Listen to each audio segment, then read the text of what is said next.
Hi, hello everyone. How are you all? I think it's been a week since I came to you people with a video, and here I am today with the video on the topic Health is Wealth. Health is Wealth is a beautiful quote which we have been hearing since our childhood in the school, in the college. Many times we get to hear from friends or family, and we also preach out this quote to others. But somewhere, in practice, it is not the same.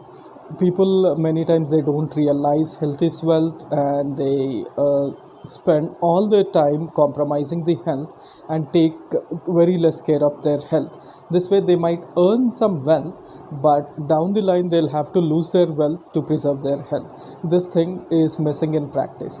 Today in this video we'll understand a little bit about health, and we will see a few health tips on how to preserve our health and how we can stay happy for a longer duration and have a lengthy happy life.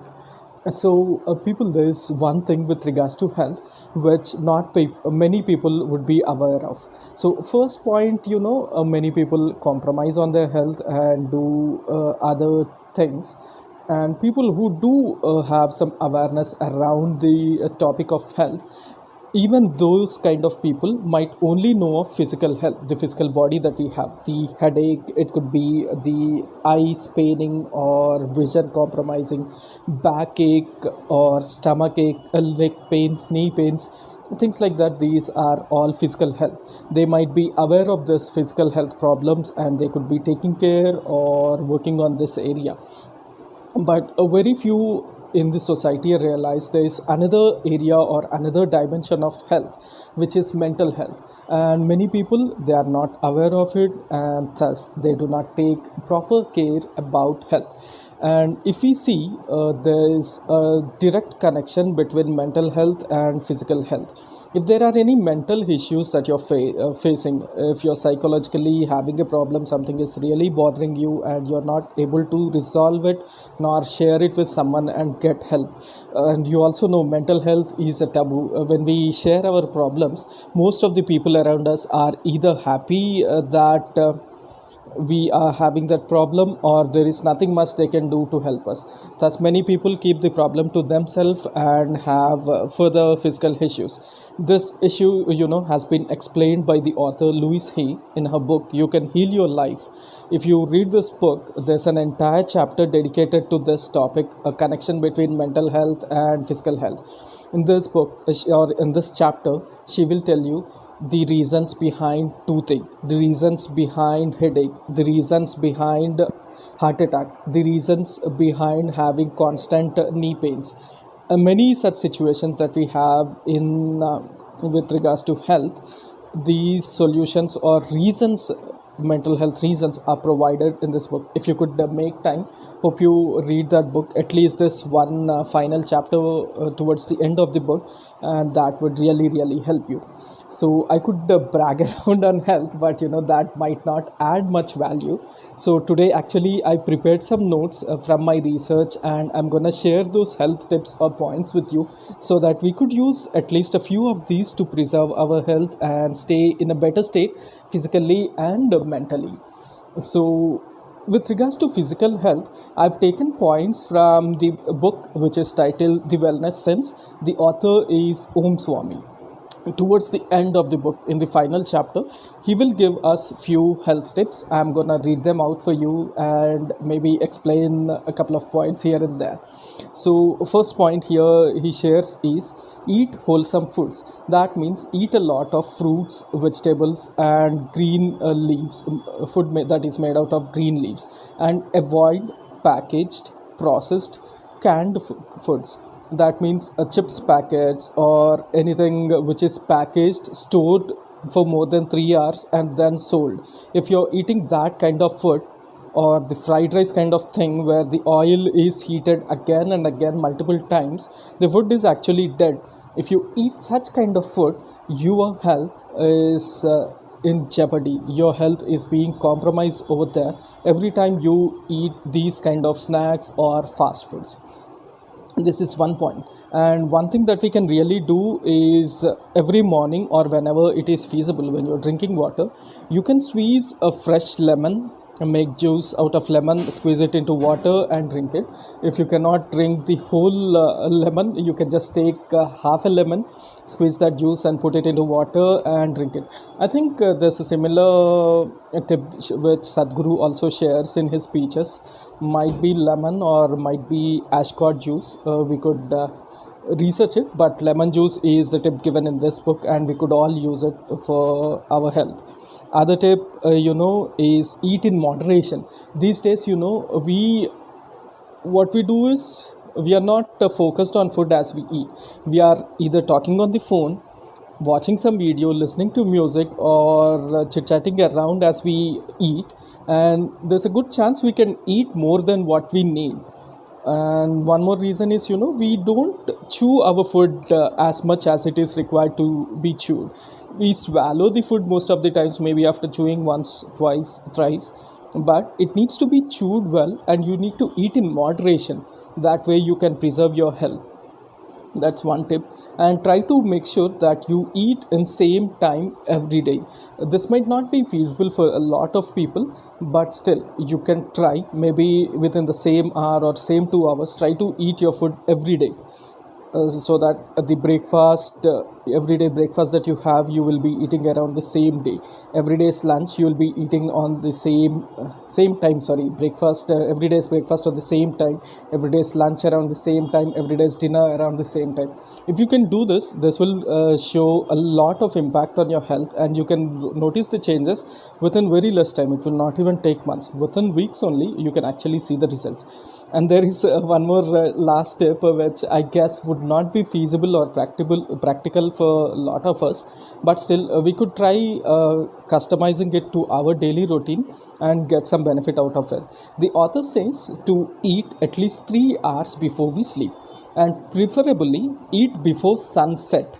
Have your dinner before 6 or 6:30, and there should be 3 hours of gap between your dinner and your actual sleeping time. This is the tip. It might not be feasible for all of us, but try to maintain as much gap as you can within your dinner and sleep. For this reason, don't postpone your sleep, but prepone your dinner. This will help us. These are the few tips which I have collected from the book and sharing with you. Hope you people use a few of these and get the benefit. And with regards to one more dimension, mental health, this is another important area which is ignored, or which awareness is not that spread in the society. In foreign countries or in the European or in the American nations, there might be awareness, but here it's still a taboo, and many people, they refuse to speak about it. They hesitate or they feel shy to speak about it. But still, here are a few tips that you can follow to preserve your mental health. These tips I'm getting from a very special friend of mine, Shravya Meghana. She is a practicing psychologist in Hyderabad. She is my very dear friend and my sister as well. So what you can do is meditation. When we say meditation, we might have heard a lot about meditation. We might not have that in-depth awareness. That word is familiar to us, but the benefits, we are not really aware. What happens many times, the reason for our problems is oxygen deprivation within our body. This is the reason for stress or anxiety or nervousness. With meditation, you will be doing a lot of breathing in and breathing out.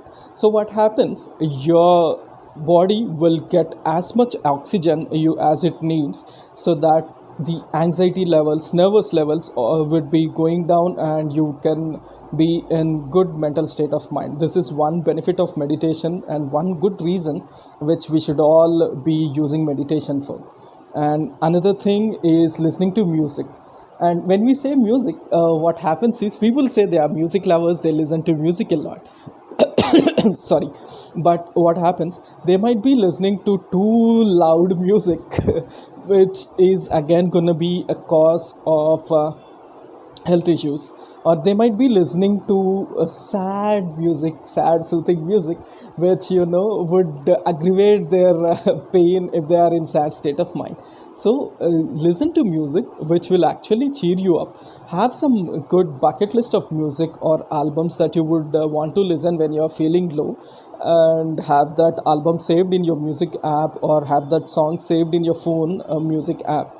so that you can just listen to them whenever you're feeling low. This is one good tip which we can all follow.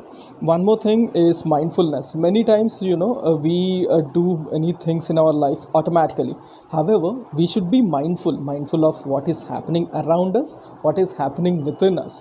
This way you can even go to a stage where you can predict upcoming physical health issues from your body in advance, because you're being mindful about your body. This is one thing which you can practice and you will see the result. If you try to just understand, it might not work. Only if you practice it in reality, that is when you will realize this. Another thing is breathing exercises. For whom meditation is a problem and cannot do it as much or do not connect with meditation, they can use this breathing exercises.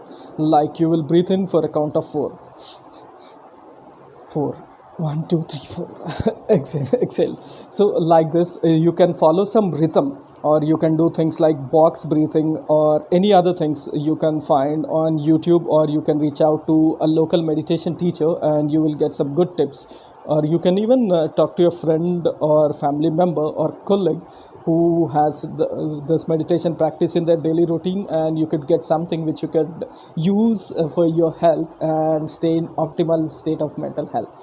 Other thing, people, is physical activity, people, is not just beneficial for our physical health, it also helps in mental health. You can go for walking, you can go for running, you can go for jogging, you can play badminton, you can play football, you can play tennis. Do anything, but do something. Now again, I gave you some 4 5 6 tips with regards to mental health. All these tips might not work for everyone. I'm aware of this, and I want you also to be aware as you watch this video. But we don't actually know what will work for us, what will not work for us. So I would suggest try practicing 1 or 2 things that you can connect with, and if it is working, continue using it. If it is not working, jump into the next technique. Definitely one of these will work for you and you will have optimal state of mental health. This is a promise and this is real, people.